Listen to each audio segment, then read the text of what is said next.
Hey everybody, Fender Bender and Larry here from Vader's Vault, showing off some of our latest custom sabers. This one is called Arbitrium. It was requested by a customer to make something in the style of our previous work, Cinder, which we did last year about this time for MegaCon in Orlando. Cinder was a Sith type saber. It was done with a red LED. This customer wanted green, so I was trying to do a color scheme and overlay design that could probably go either way, but I felt it was more of the elegant flowing design that helped bring in the Jedi influence. Cinder was also done previously with a single stage powder coated chrome brass tubing. We have since done away with that, and this time I went with aluminum overlays, all cut and hand polished to a nice bright luster. The overlays, of course, all in that matching style between the front and the back. They kind of flow together. I want it to look like that if you put them together they would be one piece, so all the curves and points match. I also wanted the design to evoke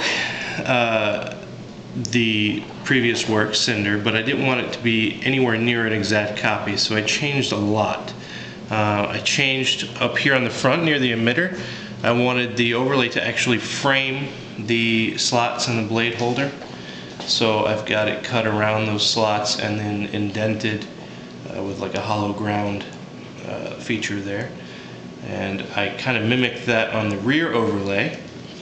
The rear overlay I did totally different than the original.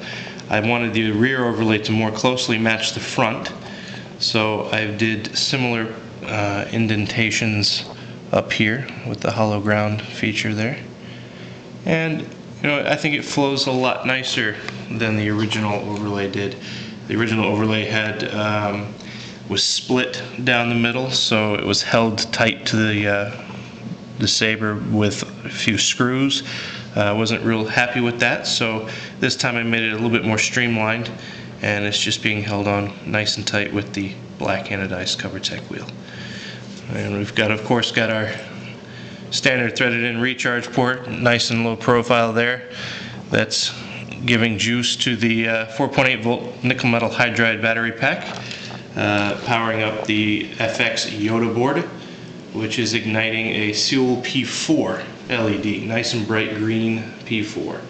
I did a few things different on these. Since they were FX sabers, I wanted to get a little bit more oomph out of the sound.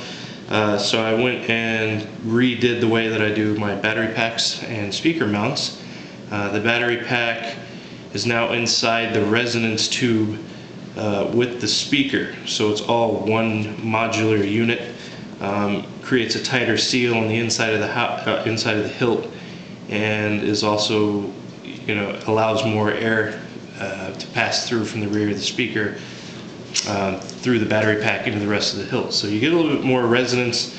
It seems to me much louder this way and a little bit deeper of tone.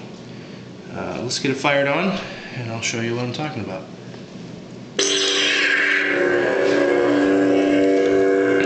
Since they are FX boards, you can't do a whole lot with the actual volume other than put a really good speaker on it and get it resonated really well. So I did that, and it's much louder and much deeper than your standard FX conversion, or even a lot of the FX sabers that we've done in the past. Let's get a blade in it, and I'll show you a nice bright Seoul P4. Of course, everybody knows the seals are real nice, bright, solid green. They got a great shade, and they work real well with the power requirements that the FX boards are capable of working with. Hopefully the customer likes it. We had a lot of fun with it, revisiting this old favorite of ours. I was hoping I would get to redo this one someday. Thanks again from the vault.